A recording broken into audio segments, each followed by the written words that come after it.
The cameras were already rolling before anyone realized what was about to happen. The air inside Clarence's house felt heavier than usual that morning, thick with an unspoken tension that not even the polished smiles of royal aides could mask.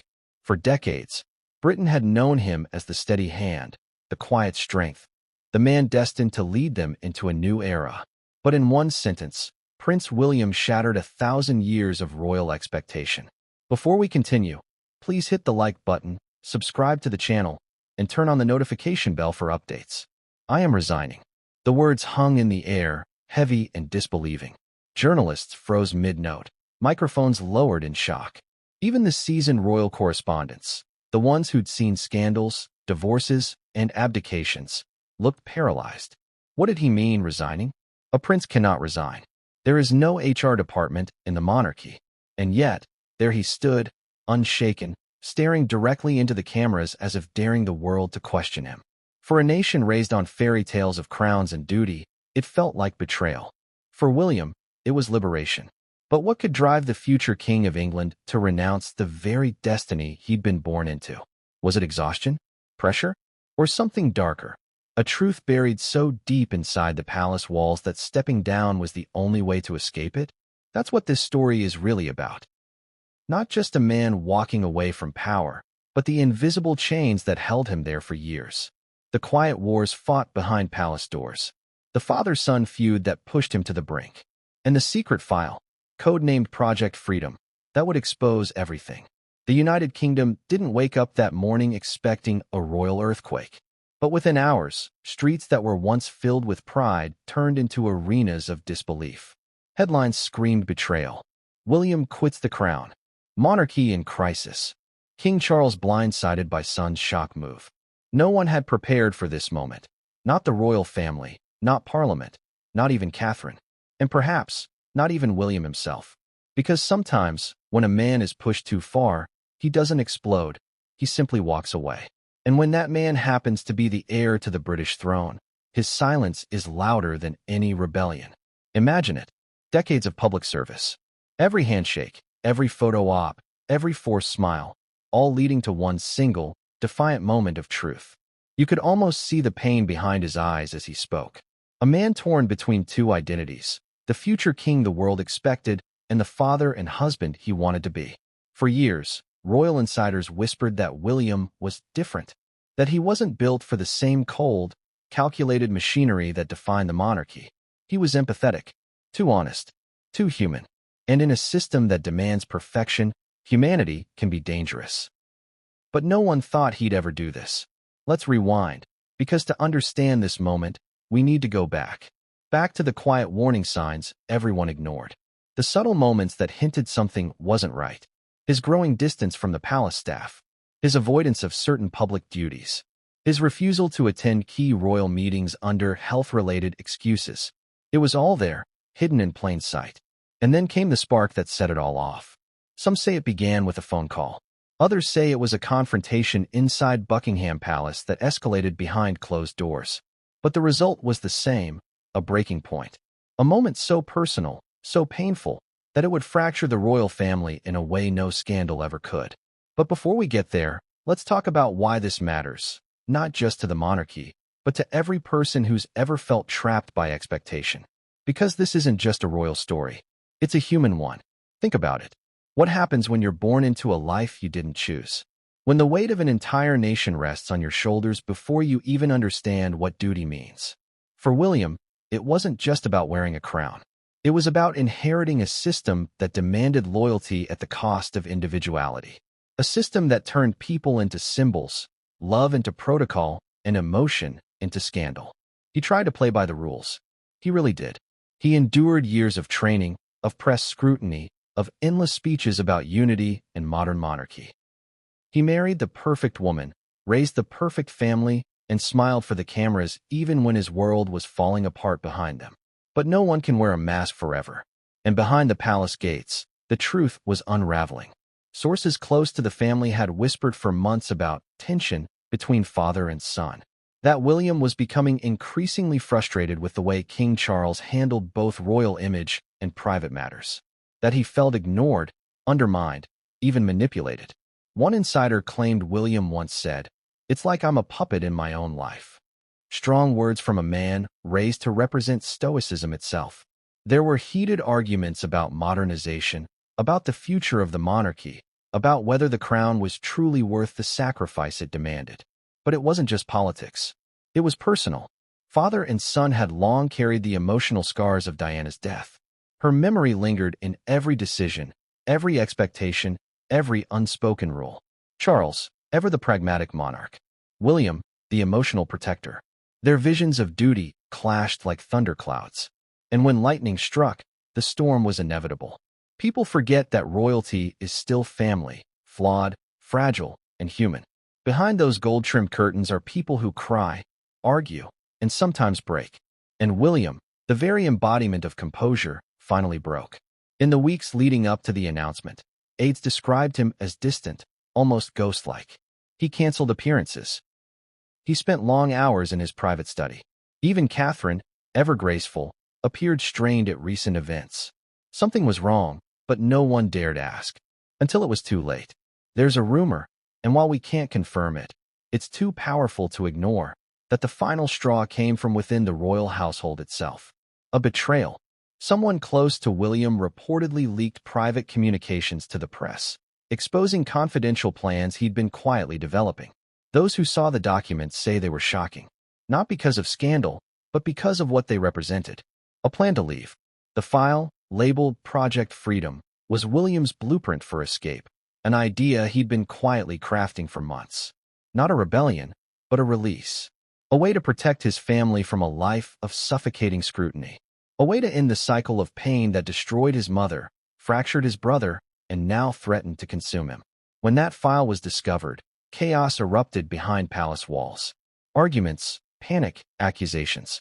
And amid the noise, William made a choice that would define history: to speak publicly before anyone could silence him. But imagine the weight of that decision. You've spent your entire life preparing to lead a nation.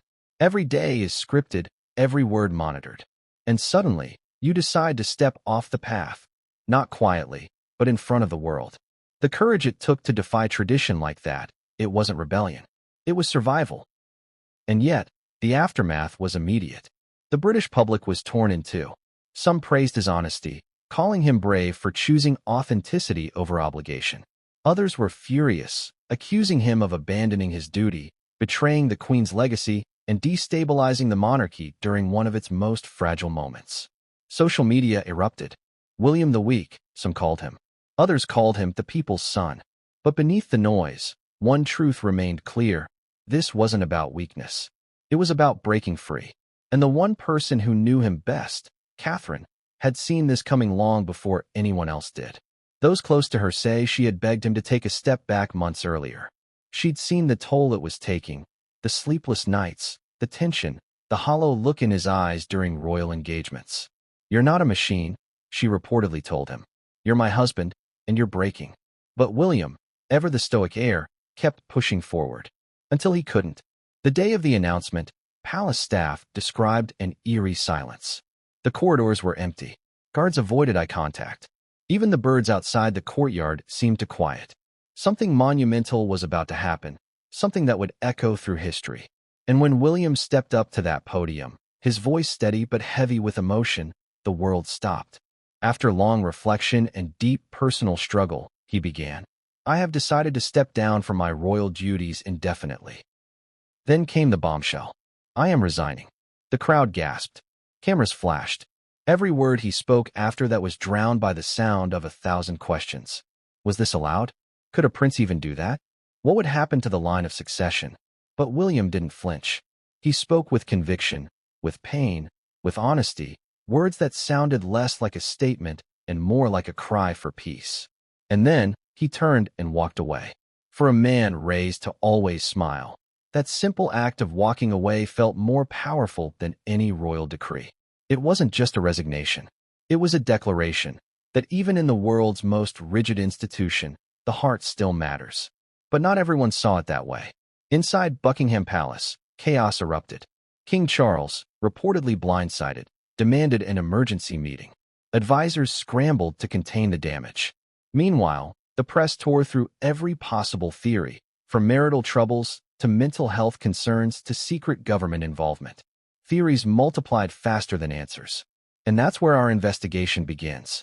Because what happened next wasn't just about a resignation. It was about secrets, surveillance, and betrayal at the highest level of British power. A story that stretches beyond the monarchy, into politics, media manipulation, and a decades-long royal rivalry that may have finally reached its breaking point. But before we go there, ask yourself this. If you were born into a life that felt more like a cage than a crown, would you have the courage to walk away? Could you look a nation in the eye and say, I choose freedom over duty? Because that's exactly what William did. And yet, what came next would change everything, and no one saw it coming. What happens when the man born to hold a kingdom together finally breaks? What pushes a prince, raised on duty, discipline, and devotion, to whisper the words that would shake a 1,000-year monarchy to its core? It didn't happen overnight. Breaking points never do. They build quietly, hidden beneath polite smiles and scheduled appearances, behind those perfectly timed waves and camera-ready grins. For years, Prince William seemed unshakable, calm, steady, unbothered by the chaos that surrounded his family. But what the world saw was only the surface. Beneath that calm was a man being pulled apart, piece by piece, by forces no one outside the palace could truly understand. He had grown up watching people he loved fall apart under the pressure. His mother, Princess Diana, had crumbled under the relentless scrutiny of the press and the cold machinery of royal life. His brother had fled the country, trying to carve out a sense of freedom in exile. And now, after years of trying to do things differently, William found himself trapped in the same gilded cage. But here's the question that haunted him the most. How much of himself did he have to sacrifice to keep everyone else happy? It started subtly. He began waking up before dawn, pacing the halls of Adelaide Cottage while the rest of the house slept. His mind never shut off. He'd pour coffee, stare out the window, and wonder how something that once felt so meaningful now felt suffocating. The weight of expectation had become unbearable. The press painted him as the dependable one, the responsible royal who could do no wrong. But that very image, flawless, noble, perfect, became the chain around his neck. The palace loved that version of him. It was good for the monarchy, good for the headlines. But it wasn't real. Behind closed doors, the calm air was exhausted. His schedule was a battlefield. Meetings, events, strategy sessions, photo ops. There was no room to breathe. And then, there were the calls from Buckingham Palace, the ones that never came at a good time, the ones that carried orders disguised as requests. His Majesty would like you to take over this appearance. His Majesty believes you should issue a statement. His Majesty insists this rumor be addressed immediately. His Majesty, always his father, always the crown. At first, William obeyed. He always had. That was what was expected. But lately, something inside him had started to resist. It was subtle, like a muscle tightening after years of strain. A thought he couldn't silence. What if I don't want this anymore? That thought terrified him. He'd been raised to believe that duty was sacred, that walking away was not an option, that every sacrifice made for the good of the crown was necessary, noble, and right. But what if it wasn't? What if all that sacrifice was just an elaborate illusion, one designed to keep him from realizing that he was, in fact, a prisoner? One night, Catherine found him sitting in the study with the lights off. The fireplace was dying, the embers flickering in silence. His face was pale, drained. "William," she whispered. He didn't answer. He was staring at an old photo of himself and his mother, Diana, at Kensington Gardens. He was just a boy in that picture, smiling, carefree, untouched by the storm that would come. He finally spoke. "Do you think she'd be proud of me?" Catherine hesitated. "Of course she would. You've carried so much." He cut her off. "No. Would she be proud of what I've become? The speeches? The fake smiles? The constant pretending? The silence that followed was heavier than any argument." Catherine's eyes softened, but she didn't have an answer. That was the moment something inside him cracked. Over the next few weeks, he began to withdraw. His aides noticed it first. He canceled meetings, skipped briefings, delayed responses to official letters. He avoided his father's calls. Behind the palace gates, whispers began to spread. Something was wrong with the air, but they couldn't quite put their finger on it. He wasn't angry. He wasn't reckless. He was calm, too calm, like a man walking toward a storm he'd already accepted. Every day, he'd take long walks through the grounds alone. He'd stop by the lake, where his children used to feed the ducks, and stare at the still water for hours. Sometimes, he'd talk quietly to himself. Other times, he'd record notes on his phone, little fragments of thoughts. Freedom. Legacy. What if the crown is the curse? It wasn't rebellion. It was reflection. But the palace couldn't tell the difference. And then came the call. It was late, nearly midnight. The children were asleep. Catherine was reading in bed. His phone buzzed on the nightstand. The caller ID made his stomach tighten. Buckingham Palace. He answered. Father. Charles's voice was calm at first, but there was a sharpness beneath it. William, we have a situation. There was always a situation.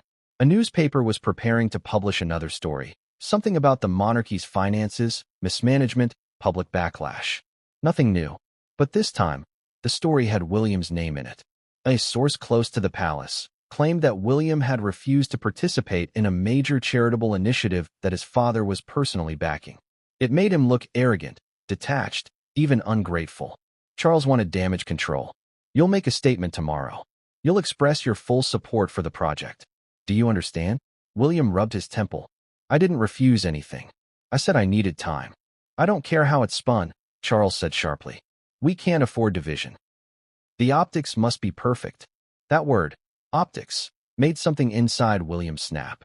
This isn't about optics, father. It's about reality. I can't keep playing this role just to make the headlines look good. A pause. A deep sigh on the other end. Then Charles's voice turned cold. You will do as you're told. The crown doesn't bend to emotion. William's grip tightened around the phone. Maybe that's the problem. For a moment, neither spoke. The silence was deafening. And then Charles said quietly, your duty is to serve, not to question. The line went dead.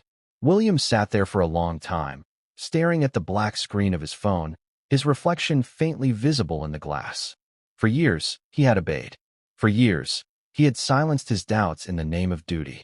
But now, for the first time, he felt nothing but clarity. He whispered 6 words into the quiet room, words that would soon change his life. I'm done being their puppet. That night, he couldn't sleep. His mind raced through every moment of his life. The funeral, the vows, the promises made to a nation that never really saw the man behind the title. He realized how much of himself he had given away. When the sun rose, Catherine found him in the kitchen, fully dressed, staring at the headlines on his tablet. The morning news was already spinning rumors about his refusal to cooperate. His father's office had issued a statement on his behalf, without his approval. It quoted him saying words he had never spoken. That was the final straw. He looked at Catherine. I'm going to end this. And what? She asked quietly. He took a deep breath. All of it. She knew what he meant, but she didn't want to believe it. William, think about what you're saying. I have. More than anyone realizes. He walked out the door without another word. That day, instead of going to his scheduled meeting, William drove to Kensington Palace alone. He walked through the old corridors, past portraits of ancestors who had lived and died for the same institution he was about to defy. Their eyes seemed to follow him, watching, judging. In his private office, he opened a locked drawer and pulled out a leather folder marked in his own handwriting, Freedom. Inside were handwritten notes, letters, and a draft statement, his resignation speech. He had written it months ago, but never thought he'd use it. Now he wasn't so sure. He reread every line, every word, every justification he'd poured onto the page. He wasn't leaving out of rebellion. He was leaving out of truth. The monarchy had become a cage that no longer aligned with who he was, or who he wanted his children to become. But he also knew what this meant. Walking away wouldn't just make headlines. It would divide the country. It could destroy his relationship with his father. It could even destabilize the very system he'd sworn to protect. Was he ready for that? He closed the folder and stared at it for a long time. Then, for the first time in years, he smiled. Not the public smile that made it on magazine covers, but a quiet, private smile of a man finally acknowledging his own humanity. He didn't know when he would deliver the speech. He only knew that when the time came, he wouldn't hesitate. As he left the office, he caught a glimpse of himself in the mirror. The heir to the throne. The future king. And yet, what he saw staring back wasn't royalty. It was a man on the verge of breaking free.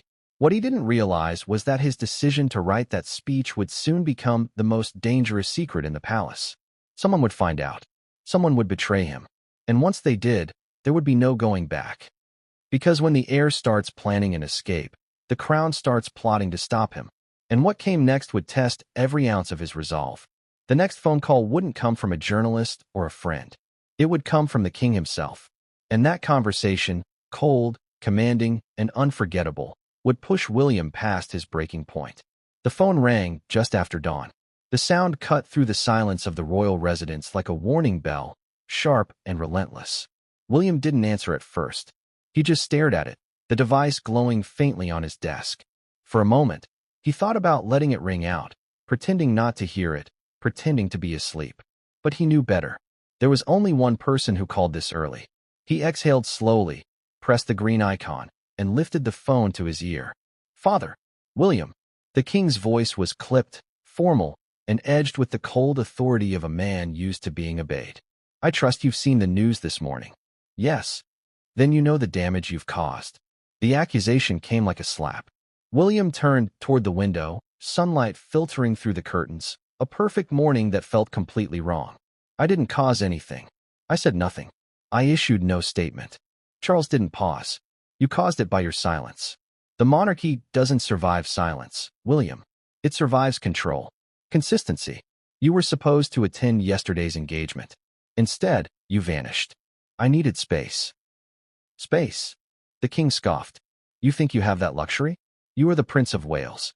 Your life belongs to this country, not to your whims." William's jaw tightened. There it was again, that word. Belongs. As if he were property. As if his every breath had to be authorized by the institution. "I can't keep doing this, father."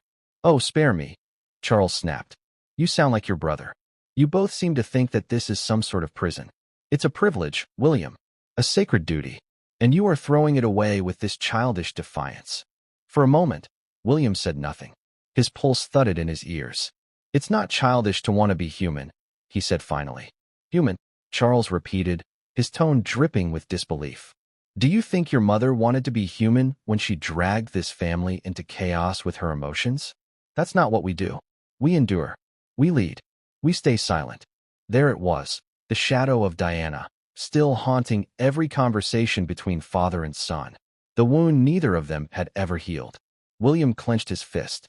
"Maybe that's the problem, father. Maybe silence is what's killing this family." The line went quiet. For a long moment, only breathing. Then Charles spoke again, lower this time. "You've changed. Maybe I finally see clearly." The king's voice hardened again. "You're forgetting your place." "No," William said softly. "I'm remembering who I am." A long pause. Then, Charles uttered the words that would ignite the storm. "If you walk down this path, you'll regret it. The institution cannot protect you from the consequences." William's throat tightened. "Maybe I don't need protection." And then, click, the call ended. He stared at the phone, his reflection faintly visible on the black screen. His heart pounded, his mind spinning, but beneath the chaos was something new, calm. A dangerous kind of calm. The calm of a man who has already made his decision. He sat there for minutes, motionless, letting the words replay in his head. The king's voice. The threat hidden inside the warning. The cold certainty that the walls were closing in. He knew what came next. The palace would move fast. They'd send aides, spin doctors, maybe even MI5 liaisons, anyone who could steer him back into compliance. The crown had a way of pulling its rebels back into orbit. It had done it for centuries. But William was no longer orbiting. He was falling, and this time, he intended to hit the ground running. Later that morning, Catherine entered the study.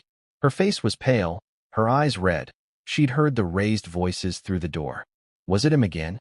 He nodded. "What did he say?" "That I'm destroying the monarchy." "And are you?" she asked quietly. William looked at her, the woman who had stood beside him through every storm, who had smiled for cameras even when her heart was breaking. "No," he said.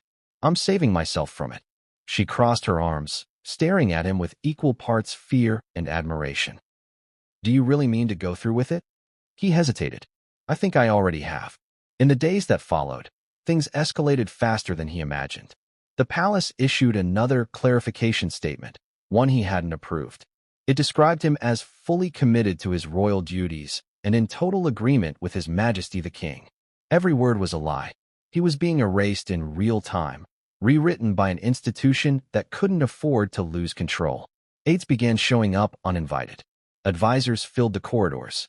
They smiled politely, spoke in soft tones, and delivered veiled warnings. Your Royal Highness, the public might misinterpret your absence. Your silence could be damaging. We'd hate to see this spiral into unnecessary speculation. Every visit felt less like concern and more like surveillance. And then, one evening, as he sat reviewing his notes for an upcoming event, he noticed something strange. The document he'd left on his desk earlier that day, the draft labeled Freedom, was slightly out of place. It had been moved. Not much, just enough for him to notice. His stomach turned. He opened the folder. The first few pages had been flipped. The seal he'd placed inside, a small crest embossed in wax, had been broken. Someone had been in his private files. He looked up slowly, eyes darting toward the door. The air felt wrong. He wasn't paranoid. He was being watched. That night, he called Catherine into the study and showed her the folder. Someone's been in here. She stared at the open drawer. Who would dare? He didn't answer. He didn't need to. They both knew there were only a handful of people with access to that room. All of them handpicked by the palace. It was no longer about rebellion. It was about survival. The next morning, another call came. This time, it wasn't just the king's voice on the line. There were others, advisors, secretaries, men whose names the public would never know. The tone was different, colder, almost rehearsed. Your Royal Highness, one of them began. His Majesty is deeply concerned about your recent behavior. My behavior? Your communication with certain individuals has raised alarms. We have reports of unauthorized meetings and discussions that could be construed as politically sensitive. William frowned. What are you implying? Another voice, older, sharper, cut in. Let me be frank, sir. The monarchy cannot withstand another scandal. We must protect the institution from unfortunate decisions. Unfortunate decisions, he repeated slowly. You mean thinking for myself? Precisely. The man replied without hesitation. William's pulse spiked. They weren't even pretending anymore. The message was clear. He was under watch. His independence was a threat. His freedom was a liability. When the call ended, he walked out to the garden. The morning was quiet, the birds singing, the world appearing deceptively peaceful. He knelt beside a rose bush, Diana's favorite, and touched one of the petals lightly between his fingers. It felt fragile, temporary. That's when he realized everything he had ever known was as fragile as that flower. One wrong move, and it would all collapse. But maybe collapse was what needed to happen. He went back inside and began writing again. This time, it wasn't a resignation letter. It was a declaration, something far more personal. It wasn't about leaving the monarchy anymore. It was about exposing it. About telling the truth before they twisted it beyond recognition. Catherine tried to reason with him. If you do this, there's no going back. You'll be cut off. They'll destroy you. He looked up from the desk. Then let them. William. No, he said firmly. For years, we've done everything right. Played by the rules. Smiled when we wanted to scream. And what has it gotten us? Lies. Manipulation. Fear. I won't live like that anymore. I won't let our children inherit this illusion. Catherine's eyes welled up. She wanted to believe him, to support him, but she also knew the monarchy didn't forgive. It erased. That night, William received one final message. A short, curt email from the king's private secretary. His Majesty requests your immediate presence at Buckingham Palace tomorrow morning. Attendance is not optional. The words burned into his mind. Attendance is not optional. He knew what that meant. It wasn't a meeting. It was an intervention. The next morning, he drove to London alone. No security detail. No aides. Just him. The palace loomed ahead, familiar yet menacing. He parked near the courtyard and walked in, head held high, every step echoing against marble floors that had seen centuries of loyalty and betrayal. When he entered his father's private chamber, the king was already waiting. The room smelled faintly of tobacco and old paper. Charles didn't stand. Sit, he ordered. William remained standing. You wanted to see me. You know why. I suppose you're going to tell me I've embarrassed the family again.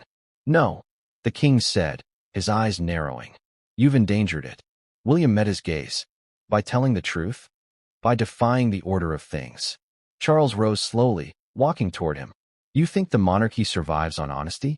It survives on illusion. The people need stability, not confession. You expose one crack, and the entire institution crumbles. Then maybe it should, William said quietly. Charles's hand slammed onto the desk. You ungrateful boy. The echo filled the room. For a moment, neither moved. The two future kings, one aging, one ascendant, locked eyes across the gulf of everything they'd lost. Finally, Charles said, almost whispering, if you walk away, you will not return. You will lose your title, your privileges, your inheritance. Everything your mother fought to protect for you. William's voice was steady. Then maybe I'll finally have peace. The king stared at him, searching for weakness. There was none. He turned away, speaking without emotion. So this is it. You choose exile over duty. I choose truth, William said. Charles didn't answer. He simply waved a hand toward the door, dismissing him like an errant servant. Then go. But remember this, the world you're stepping into doesn't forgive fallen royals. And when it breaks you, don't come back. William left without looking back.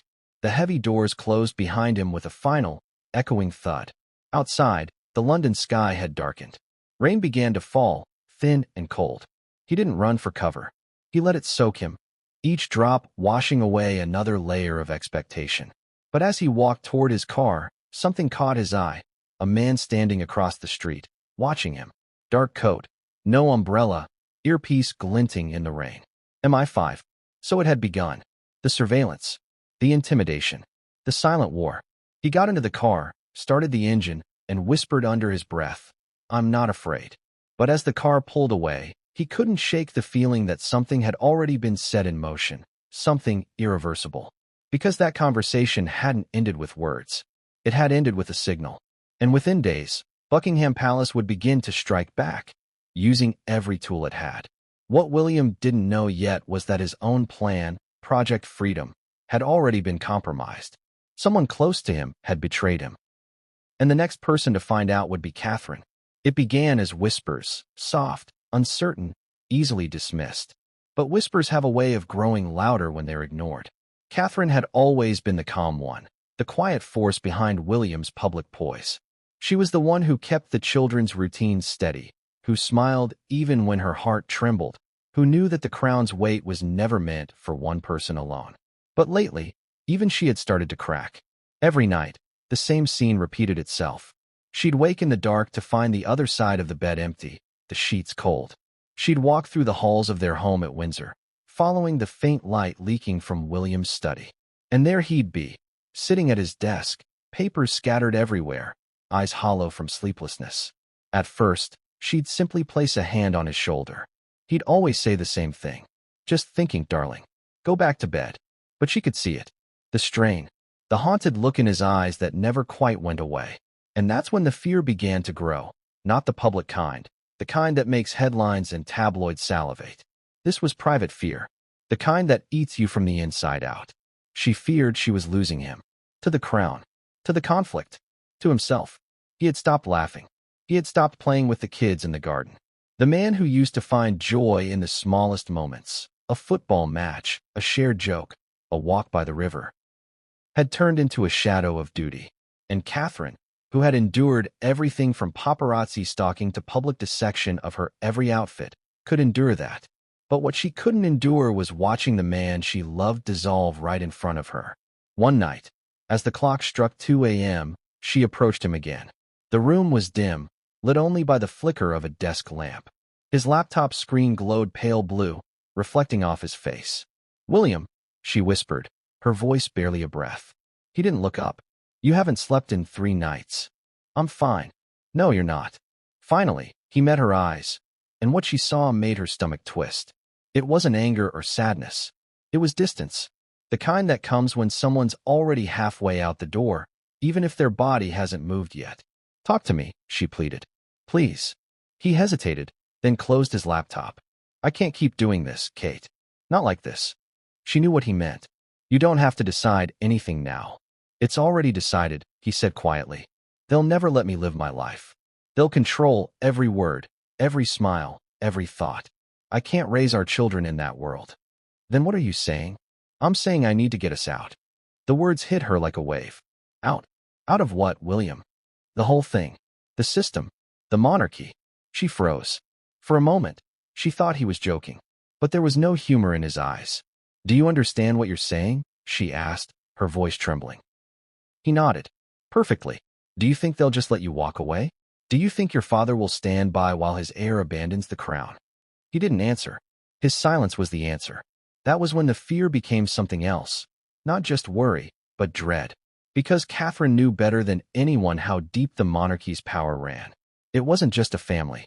It was an empire of influence, of control, of image management so ruthless it could make or break a person overnight.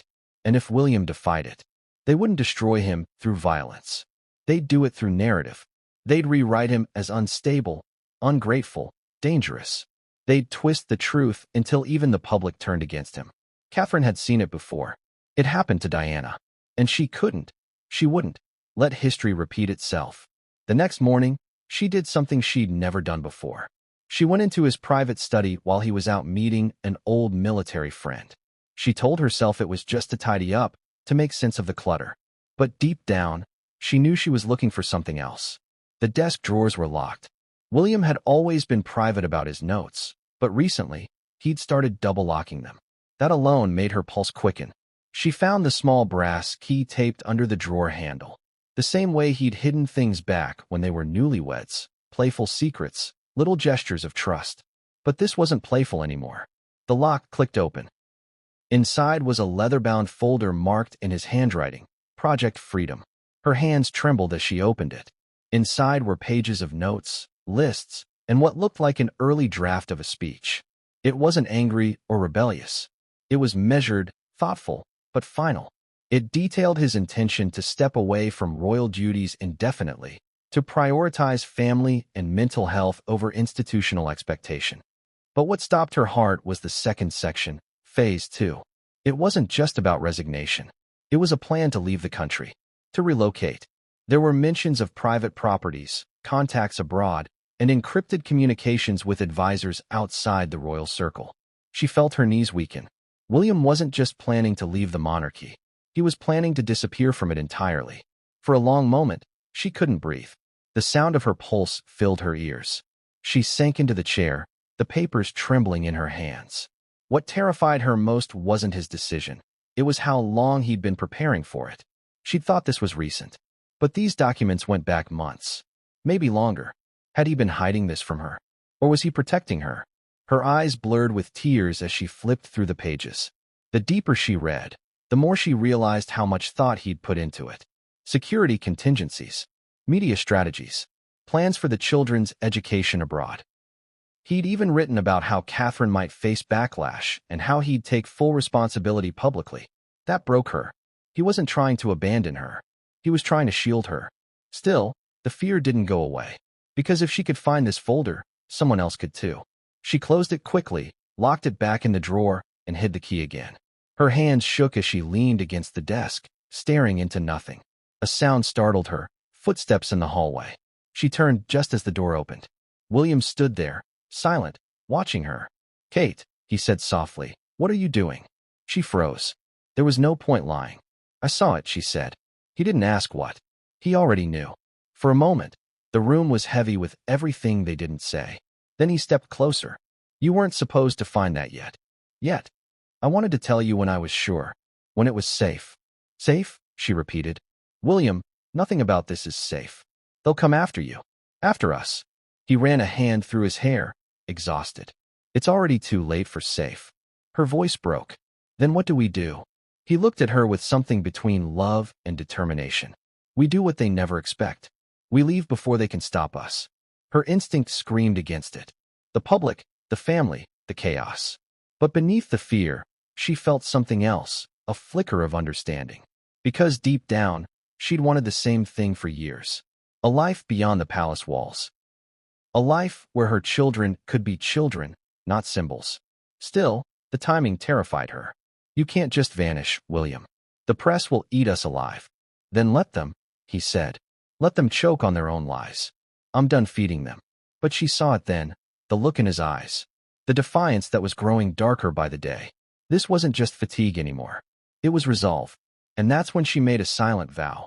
If he was going to burn the old world down, she'd stand beside him. But she'd also be ready to put out the fire if it got too close.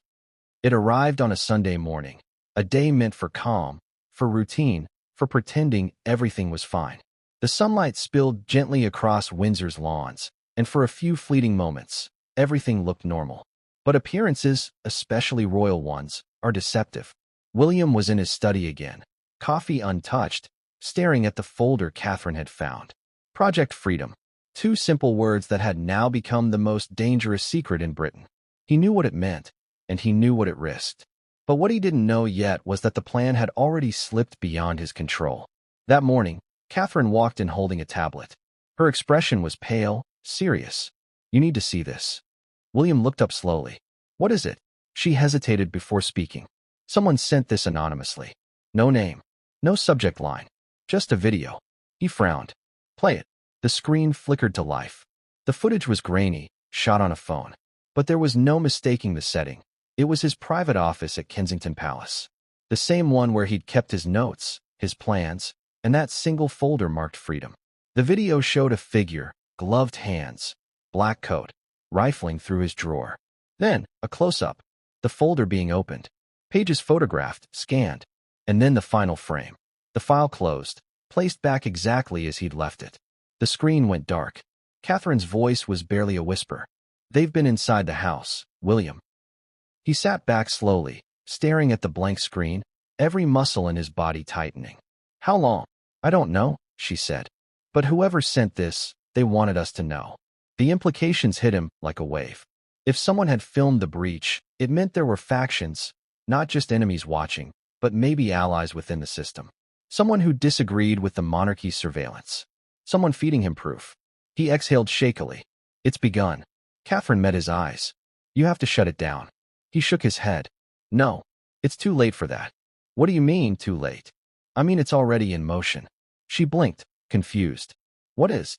He turned to the window, staring out at the palace gardens. "Project Freedom isn't just a plan anymore. It's real. I've already spoken to people, quietly, through back channels. Once the truth comes out, they can't stop it." "Who have you spoken to?" she asked. He hesitated. "People outside the monarchy. Journalists, advisors, even someone in Parliament who believes the system needs to change." Her heart skipped. "William, that's treason." He turned, eyes burning with conviction. "It's not treason to tell the truth. But if they find out—" "They already have," he interrupted. "That video proves it. They know. And now, they'll come after us." The silence between them felt heavier than any crown. That night, the storm arrived, not with thunder, but with paperwork. An official letter, marked Confidential, Royal Affairs Division, was hand-delivered to their residence. No explanation, no preamble, just a summons. William was ordered to attend a private consultation with the King's Chief of Staff regarding institutional stability. The language was polite, but the subtext was clear. They were reining him in. Catherine watched as he read it, his face unreadable. "What are you going to do?" He folded the letter neatly and slipped it into his jacket. "What I should have done months ago." "William." He looked at her, a faint, almost ironic smile playing at his lips. "Tell me, Kate, what's the point of being the future king if I can't even decide the truth of my own life?" Before she could respond, he was gone. He drove himself to London, ignoring the phone calls that lit up his dashboard. His mind raced. Every mile felt like a countdown. When he arrived at Buckingham, the guards didn't salute, they simply nodded. Even that felt colder than usual. Inside, a senior aide escorted him to a dimly lit conference room. 3 people were waiting: the chief of staff, a communications director, and a man from security services whose name was never mentioned. "Your Royal Highness," the chief began, too calm. "We appreciate your coming on such short notice." "I wasn't given a choice," William replied. A thin smile. "No, sir. You weren't." The meeting started politely enough. Discussions about duty, optics, and the importance of maintaining unity. But it didn't take long for the mask to drop. The chief of staff placed a folder on the table and opened it. Inside were printed photographs, images from Project Freedom. Every page William had written. Every note. Every line of his speech. "May we ask," the chief said evenly, how these came to exist. William didn't blink. I wrote them. The man from security leaned forward. And why? Sir, would the heir to the throne write a document outlining a plan to abdicate his position and relocate abroad? Because I'm done living a lie. The chief exhaled slowly. That's not an option. It is now. The security officer slid a new document toward him, a non-disclosure order. We're asking, politely, for your cooperation. You'll sign this today, and this, he tapped the folder marked Freedom, will be destroyed. William stared at the paper. And if I don't? The man's expression didn't change. Then this becomes a national security matter. National security? William laughed bitterly. So that's what you're calling it now. Sir, your behavior has been concerning. There are those who worry about your mental health, your judgment, your stability. If you refuse to comply, we'll have no choice but to act in your best interest. He froze. He knew what that meant. Institutional containment. Isolation. Reputation erasure. The monarchy's oldest trick. When a royal rebelled, they didn't silence them with force. They destroyed their credibility. William stood. You can tell my father I'm not signing anything. Sir, save it. He walked out, every eye in the room following him. Outside, the corridors felt colder. Every portrait of a past monarch seemed to watch him, expressionless, judging. For the first time, he realized that those faces weren't his ancestors, they were his wardens. By the time he reached his car, his phone was vibrating again. He didn't need to look to know who it was. He ignored it. That night, back at home, Catherine was waiting. He didn't speak right away. He just handed her the unsigned papers. They tried to silence you, she said quietly. They failed, he replied. But they won't stop. She looked down at the documents, heart pounding. Then what now? He reached into his coat and pulled out a USB drive. Small, silver, unmarked. Back up, he said. Everything they tried to destroy. Her eyes widened. William, it's safe, he continued. Copied, encrypted, and already sent to someone I trust. If anything happens to me, the truth still comes out. She felt her throat tighten. Who? He hesitated. Harry. The name hung in the air like a spark waiting to ignite. Catherine took a step back. You reached out to him? He deserves to know. He's the only one who understands what it's like to walk away. You can't trust him. I have to trust someone. They stood there, silent, the weight of the past pressing down on them both. The next morning, William received an email from an encrypted address. The subject line read, We know what you're planning. No greeting, no name, just a single attachment, an audio file. When he played it, his blood ran cold. It was a recording of his meeting at Buckingham, word for word. His voice, their threats, everything. Someone had bugged the room. But who? He played it again, this time catching something new. Faintly, at the end of the clip, a woman's voice whispering, Tell him to run. He froze. Catherine entered the room just as he turned off the recording. What is it? He looked at her, pale. Someone inside Buckingham wants me out. Not just out of the monarchy, out of the country. She frowned. Why? He shook his head. I don't know. But if they're warning me, it means something's coming. And fast. That night, they barely slept. Every creak of the house, every flicker of light outside the window felt sinister. The kids slept soundly, unaware that their parents were standing on the edge of history.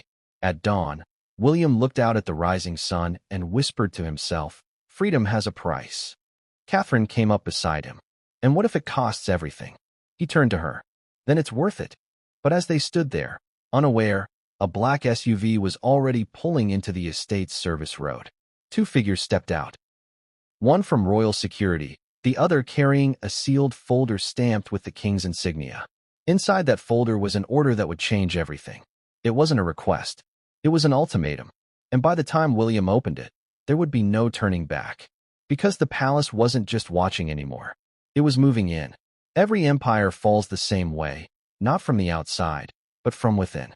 And for William, the collapse began the moment he realized that the walls of the palace he once called home were no longer made of stone and loyalty, but of secrets and betrayal. He woke early that morning to find the envelope waiting on his desk. It was thick, official, sealed with the royal insignia, the king's crest stamped in crimson wax. The kind of letter that demanded silence before it was even opened. Catherine was still asleep upstairs, the children safe in their rooms, blissfully unaware of the tremor about to shake their world. He broke the seal. The letter inside was written in the measured language of the institution, formal, deliberate, suffocating. It accused him of breaching confidentiality, of jeopardizing the stability and dignity of the crown, and of communicating sensitive material to external parties without authorization. And at the bottom, signed in the king's own hand, were 6 devastating words. Immediate disciplinary proceedings will be enacted. William read it twice, his pulse hammering in his temples. Disciplinary proceedings. Against the heir to the throne. Against the son of the king.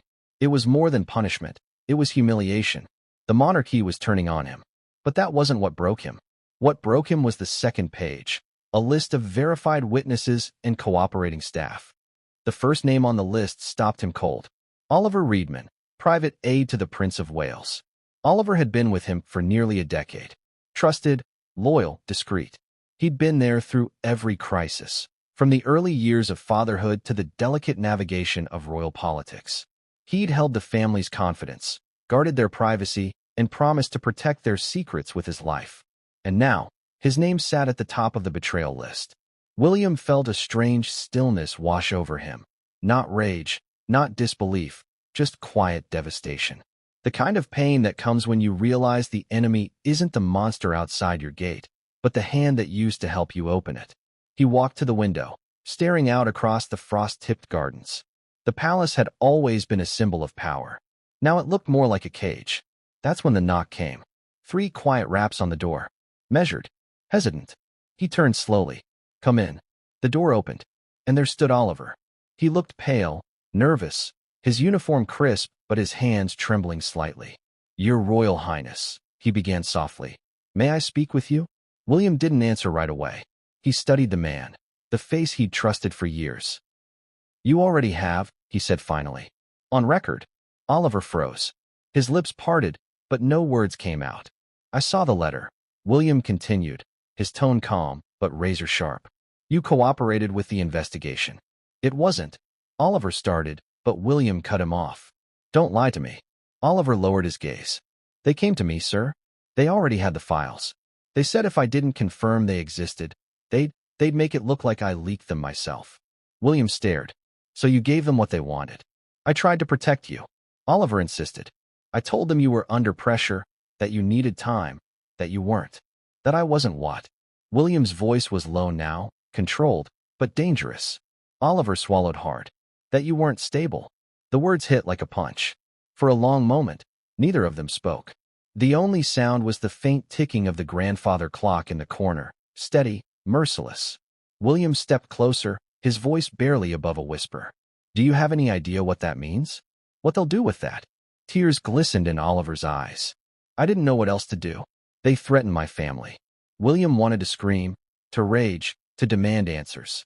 But instead, he just closed his eyes and exhaled. Leave, Oliver. Before I say something I'll regret. Oliver hesitated. Sir, please. Now. The aide left in silence. As the door closed behind him, William sank into his chair, head in his hands. The betrayal wasn't just personal, it was systemic. They'd turned his staff against him, one by one. They didn't need to fire anyone. Fear did the work for them. He reached for his phone, his instincts pulling him toward the only person who might understand what was happening. But before he could dial, another message arrived, an email from a private account. No subject line, no name, just a single sentence. They have access to your communications. Do not respond from this device. Attached was a screenshot. It showed a transcript of his last call with Harry. Word for word. His heart dropped. They were inside everything. His calls, his emails, maybe even the cameras in his home. There was nowhere left to hide. He stood, pacing the room. His mind was spinning. Who could he trust? The palace had ears in every corridor. Catherine was the only person he could still rely on, but even she didn't know how deep the rot went. Later that evening, he told her everything. The letter, the betrayal, the surveillance. She listened silently, her hands clasped tightly together. When he finished, she whispered, Then we need to get out before they take control of the story. He nodded. I've already started moving the pieces. What pieces? Contacts in the media, he said. People who've covered the family for years. Not the ones who write what they're told, the ones who dig. If I can get one of them to see the truth before the palace buries it, we still have a chance. Catherine frowned. And if they spin it against you? They already are, he said quietly. They're calling me unstable, reckless. The next step is a forced leave, maybe even a fabricated diagnosis. That's how they'll erase me. Her voice broke. William, this is exactly what they did to your mother. He looked at her, and in that moment, every ghost from his childhood returned. The flashing bulbs, the tabloid headlines, the whispers in the corridors after Diana's interviews.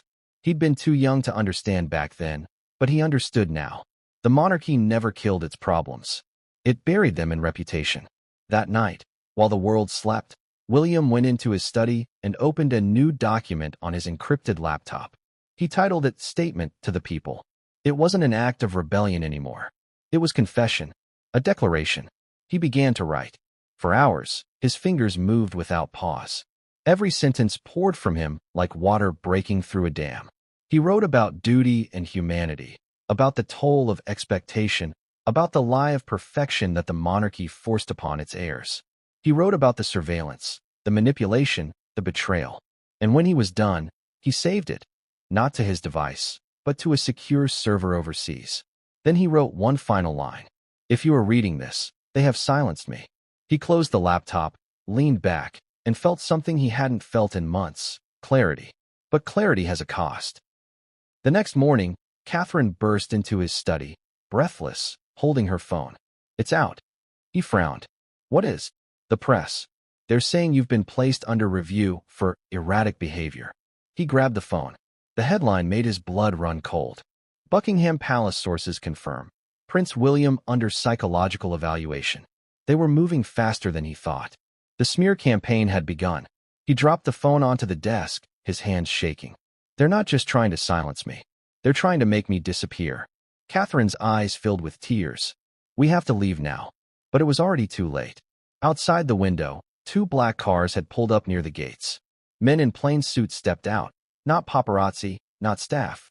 Government. Security services. William turned to Catherine. Get the children. Now. What's happening? They're coming for the files. How do you know? He looked out the window one last time. Because that's what they always do before they rewrite the story. And just like that, everything went still. For a moment, he thought about running, about grabbing the backups and fleeing. But he didn't move. Because in his heart, he knew something Catherine didn't. This wasn't random. This was orchestrated. Someone he trusted had told them exactly where to find him. And before the day was over, he'd know who it was. Because betrayal, once it starts, doesn't end quietly. It always comes home. And this time, it would come with a name. Every story has a turning point. For William, it came from the one person the palace least expected, his brother. The very mention of Harry's name had long been enough to tense royal corridors. For years, the two had been portrayed as enemies. One dutiful, one defiant, one loyal, one lost. The press loved that narrative. The monarchy needed it. And William had lived with it long enough to almost believe it. But in moments of crisis, blood remembers blood. And on that quiet, gray morning when everything around him began to collapse, the one message he didn't expect appeared on his encrypted line. It was from Harry. No greetings. No signature. Just 4 words. Do it before they stop you. William stared at the message for nearly a minute, the words pulsing on the screen like a warning flare.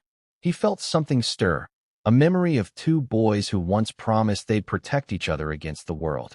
He hadn't spoken to Harry in months. The last exchange between them had been brief, strained, an argument over duty and loyalty that ended with William saying, "You've turned your back on everything." Now he wondered if it was the other way around. He deleted the message from his inbox immediately, but the words wouldn't leave his mind. Do it before they stop you. He knew exactly what Harry meant. Later that evening, when Catherine finally fell asleep, William sat alone in the dim light of the study and pulled out a separate phone, a secure device known only to 3 people. He dialed a number he hadn't called in years. The line clicked, followed by a pause. Then a voice, quiet, almost cautious. Will. It was unmistakable. He exhaled. Harry. Silence stretched between them for several seconds. Then Harry said, I heard what's happening. Of course you did, William said bitterly. They've turned the whole country into a rumor mill.